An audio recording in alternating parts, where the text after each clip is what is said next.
Hello there everyone, welcome back, and I'm here to be talking about Wonder Woman 1984. Now Wonder Woman 1984 takes place in, 1984, and so that means it's like an 80s movie. It has that feel of it, or at least it's trying to, and it follows Gal Gadot, who is playing Wonder Woman once again, and you have this MacGuffin, I'm just going to call it that. There's basically this stone where it can grant you a wish, something that you want, and this like oil tycoon, I would say, this dude that gets a hold of it, and he however you want to dive into spoilers, but what he does basically grants him a way to continuously wish for stuff that benefits him in a different way. And you have the cheetah, Christian Wiig's character, and you have stuff from the Amazon island or whatever where Wonder Woman was, and then you have Chris Pine back for reasons, and a whole bunch of stuff that I'm gonna try not to spoil. But yeah, this movie's been getting ripped around a lot online. Like, I remember I saw it had like decent reviews and stuff when it first dropped, but then after a while it dropped to the 60s. I saw on Rotten Tomatoes, which I took notice of it because I was curious. I'm like, what's going on? And then people that are like huge DC fans and people hyped for it, like Angry Joe, he also did a video trashing on the movie,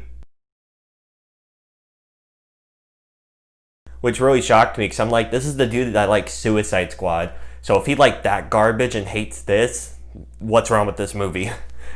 So I was really curious, and of course, it didn't help that it was supposed to come out well over a year ago. It was supposed to come out last year, but they delayed it to June of this year, to have a summer release, but then it got pushed to a different release date because of COVID, and then it got pushed again because of that. So we're at a point where this movie was supposed to come out forever ago, and people just kind of forgot about it, and so they put it on HBO Max and in some theaters that are open. So luckily I had a chance to watch it, which is good because this year I already had that much to watch, so anything's good, honestly. And I get it could be like, for example, a lot of complaints that I've heard is that there isn't really that much action, and a lot of these like plot points and stuff make no sense and stuff like that.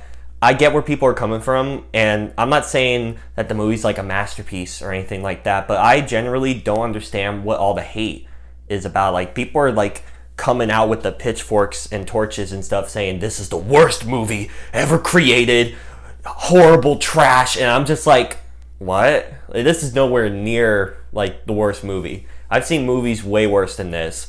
Can it be boring? Yes. Like, the first act is kind of like they just jump from place to place, and you're setting up stuff to, you would think, we pay off later, and it just was like filler. I feel the first half of the movie does not hold up as well as the second half. I think the second half was much better, but at that point you lost most people because I was kind of zoning out at parts.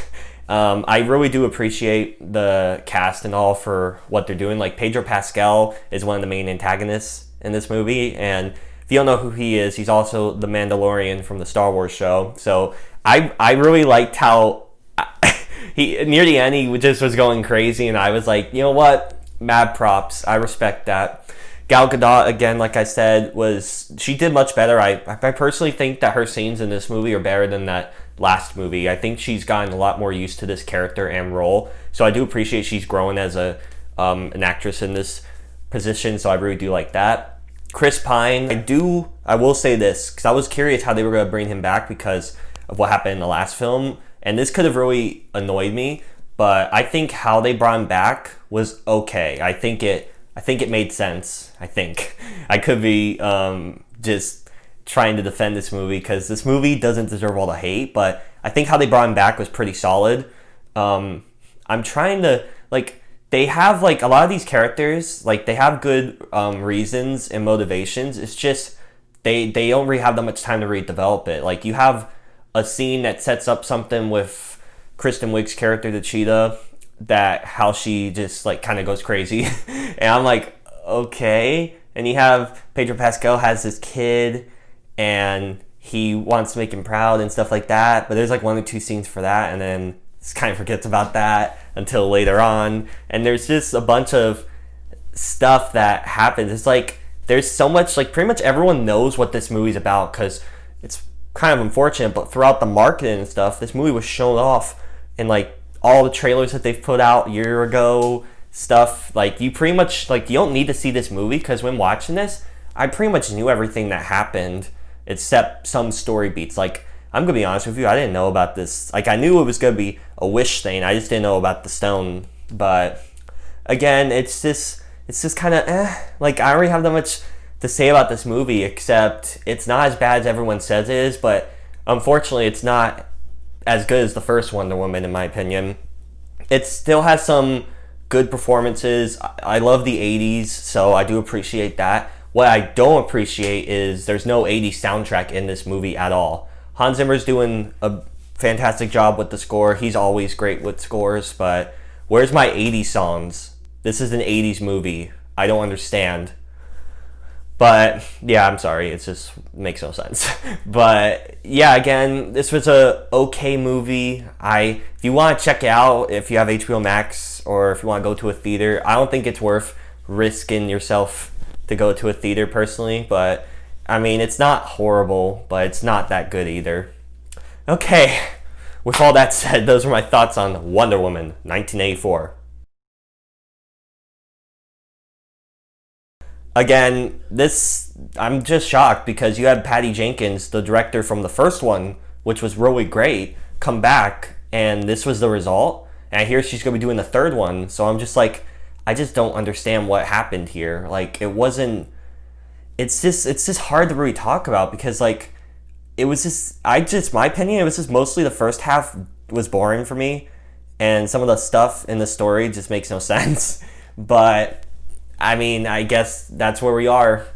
Again, thank you all so much for watching this video. Did any of you watch this movie, or did any of you like this movie, or hate this movie, or think it's the worst thing that ever happened in cinema, or whatever?